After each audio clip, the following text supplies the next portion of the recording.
O Supremo Tribunal Federal formou maioria de votos hoje para modificar o funcionamento do foro por prerrogativa de função, conhecido como foro privilegiado, que é o direito concedido a autoridades de não ser julgado na primeira instância judicial. E com isso, devem ser investigados no Supremo crimes praticados no exercício ou que tenham relação com o cargo, isso mesmo depois da saída da função.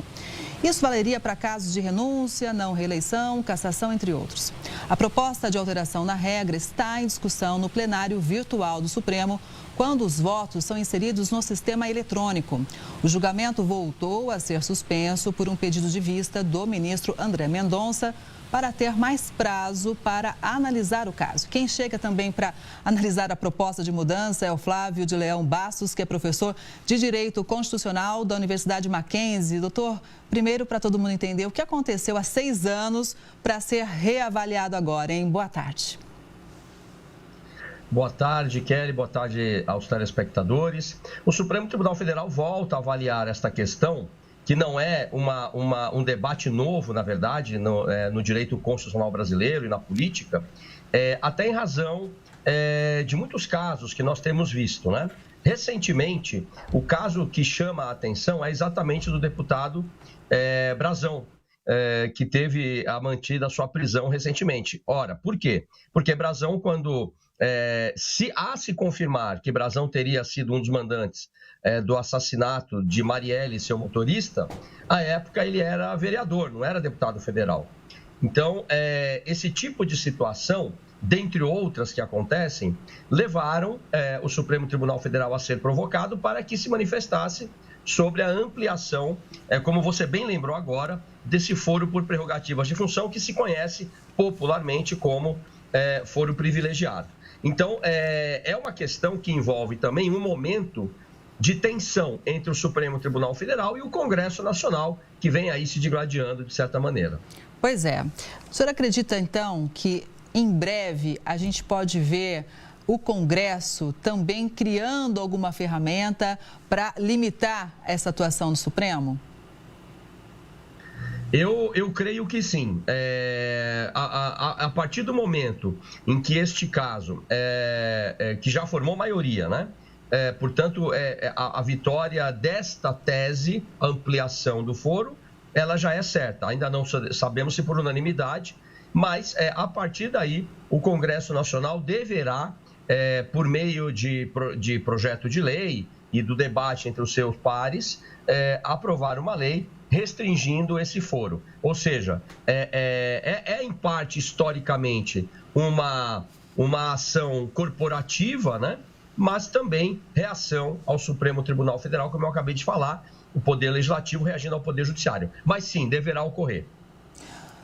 Professor, o presidente do STF, o Luiz Roberto Barroso, deu algumas explicações aqui sobre esse caso. Ele fala o seguinte, que esse sobe e desce processual produzia aí uma morosidade, afetando inclusive a eficácia e até mesmo a credibilidade do sistema penal. Então, qual que é a sua avaliação? Vai realmente deixar mais ágil esses julgamentos? No meu entender, sim, viu, Kelly? Sabe por quê? É bom que os telespectadores atentem para esse detalhe. Antigamente, alguns anos atrás, se dizia que o foro por prerrogativas de função era bom para o deputado, para o senador, para o parlamentar. E tanto é que essa ideia de foro privilegiado, essa expressão, decorre em parte disso. Porque não há privilégio, por isso que é uma expressão errada do ponto de vista técnico. Só que hoje, a vantagem para os parlamentares que se veem processados não é serem julgados e processados pelo próprio Supremo Tribunal Federal, mas irem às instâncias, aos juízes comuns de primeiro grau, os tribunais no segundo grau, porque demora mais. O parlamentar tem muito mais hoje perspectivas de recursos, de prolongar o processo quando estão numa instância comum, do que quando estão no Supremo Tribunal Federal, que nos últimos anos vem condenando políticos graúdos, vamos assim dizer. Por isso que me parece a posição do ministro Barroso é correta, porque no Supremo Tribunal Federal os processos hoje estão mais ágeis e não há para quem recorrer. Pois é. Agora, professor, a gente pode dizer, então, que em relação a esse tipo de julgamento, está sendo ampliado um poder do Supremo? É uma corrente, é uma afirmação que me parece correta. O Supremo Tribunal Federal, ele ganha aí em poder político, inclusive, né? Ele passa a ter, entre aspas, mais nas mãos, fecha aspas, esses políticos processados, né? Por quê? A ideia que me parece mais equilibrada é de que o parlamentar responda no Supremo Tribunal Federal quando cometer um crime que guarde relação com as suas funções de deputado federal. Então, por exemplo, para que os telespectadores entendam, um deputado federal não poderia ser processado quando se manifestasse de forma forte e contundente, mesmo alegadamente cometendo calúnia, por exemplo, no mandato.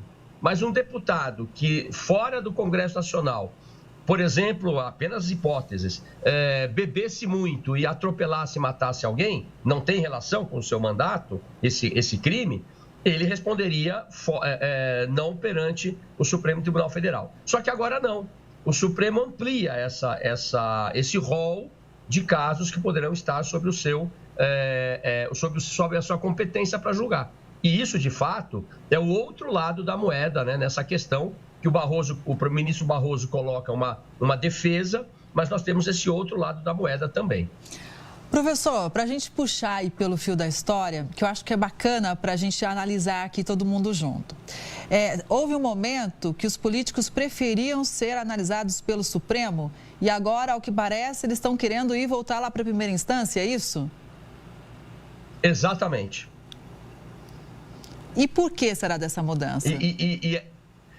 Porque hoje o Supremo Tribunal Federal, ele vem se mostrando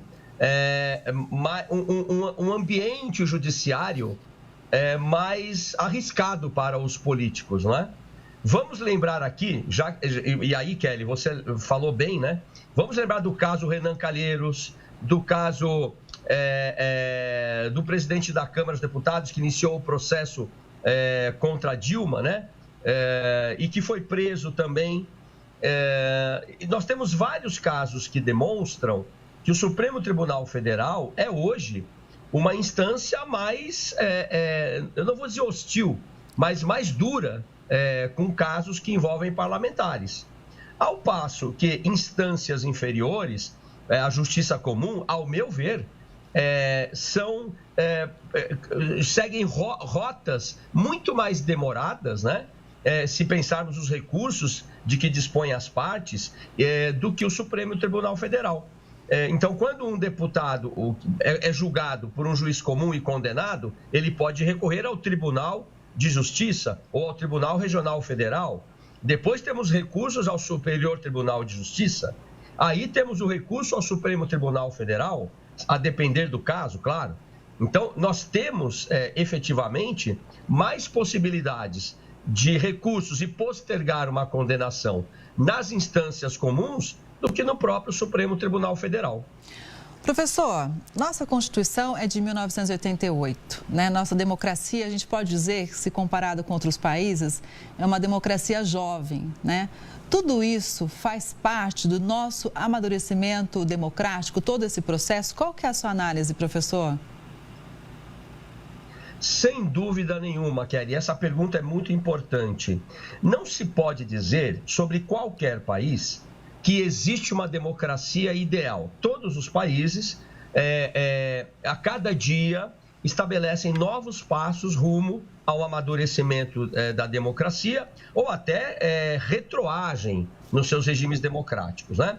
A democracia brasileira não é diferente. Então, quando discutimos, por exemplo, esta importante matéria que vocês estão fazendo da imprensa livre, né? Essencial para o regime democrático, e debatemos isso com a população, com quem nos assiste, é uma forma de trazermos mais ideias críticas a favor, contra, para que a população se intere mais e se torne uma sociedade mais politizada. Então, erros acontecem acertos acontecem e assim caminhamos ajustando ponto a ponto. Então, por exemplo, foro por prerrogativa de função é um tema importante. Liberdade de expressão, quando pegamos aí agora o atrito entre Elon Musk e o ministro Alexandre de Moraes, estamos discutindo liberdade de expressão. Quando o Congresso Nacional decide manter a prisão de Brazão, né, a Câmara dos Deputados, mais especificamente, uma decisão correta, ao meu ver, e muito importante para que a população volte a adquirir a confiança nas suas instituições, né? Quanto menos a gente tiver tratamentos desiguais para situações idênticas, que é o que chamamos de desigualdade, melhor para a democracia brasileira. E a gente segue acompanhando. Professor, foi muito bom te ouvir, contar com a sua análise. Uma boa tarde, um ótimo final de semana e até a próxima. Boa tarde, Kelly, aos seus telespectadores, a Record, muito obrigado e bom final de semana. Obrigada mais uma vez.